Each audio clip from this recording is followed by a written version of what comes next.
নতুন এমন একটা ইয়াং জেনারেশন তৈরি হয়েছে যাদের হয়তো মাথায় টুপি নেই, শরীরে হয়তো পাঞ্জাবি পায়জামা নেই, কিন্তু ইসলামের প্রশ্নে এই মানুষগুলো আপোষে।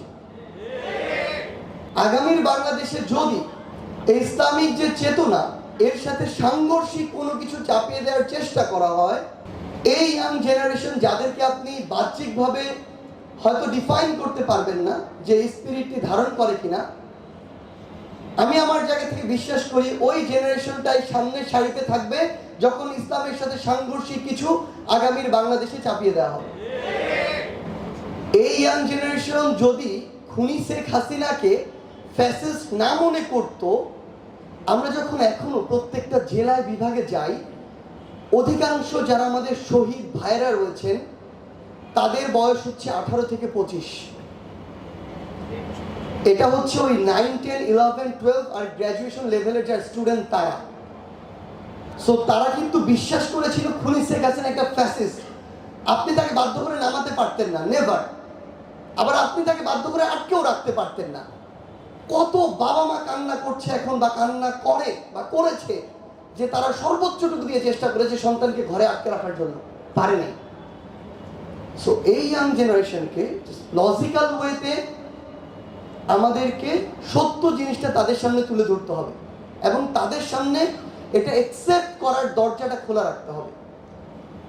ইসলাম যে শুধুমাত্র একটা ধর্ম নয়, কিংবা একটা ধর্ম যে শুধুমাত্র আমরা যেইভাবে চিন্তা করি ক্ষুদ্র একটা ছোট একটা জিনিস যেভাবে আমাদের চিন্তা তৈরি করে দেওয়া হয়েছে, এটা যে নয়।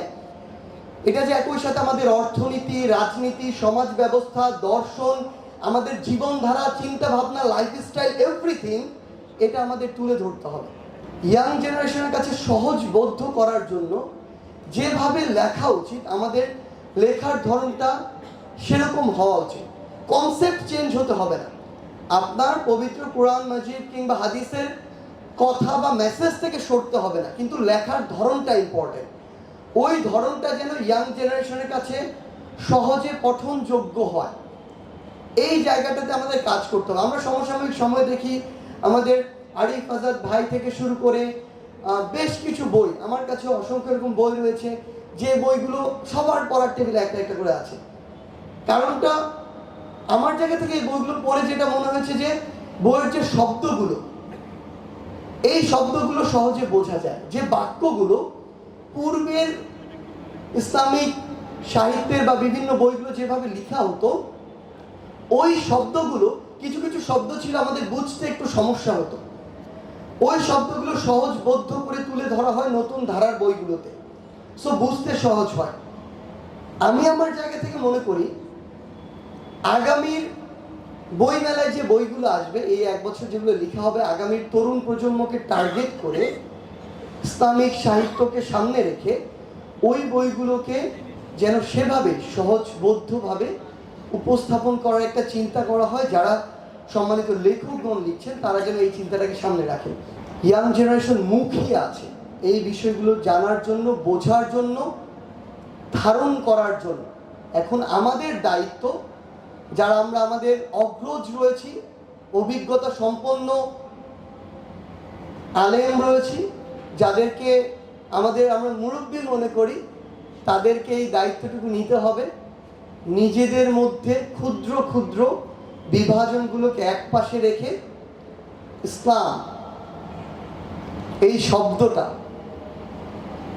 এটার অনেক বিশাল বিশদ ব্যাখ্যা আছে, সেগুলোকে একপাশে রাখি।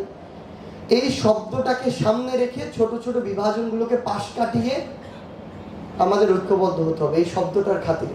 আগামী যারা প্রজন্ম, যারা ইমাম মাহদীর অনুসারী হবে, তাদেরকে তৈরি করার জন্য যে কয়েকটা সবচেয়ে বড় ইনভেস্টমেন্ট হতে পারে, তার মধ্যে অন্যতম একটা ইনভেস্টমেন্ট হবে কালচারাল ইনভেস্টমেন্ট। এবং এটাকে প্রায়োরিটি লিস্টের সামনের দিকে রেখে আমাদের কাজ করে যাওয়া উচিত, যার অন্যতম একটি অংশ হতে পারে আমাদের ইসলামিক আন্তর্জাতিক বইমেলা 2025। সেই বইমেলার জন্য অন্তঃস্থল থেকে শুভকামনা জানিয়ে, আমার কথার মধ্যে যে ভুল ত্রুটি ছিল সেগুলোর জন্য ক্ষমা চেয়ে শেষ করছি। আসসালামু আলাইকুম ওয়া রাহমাতুল্লাহ।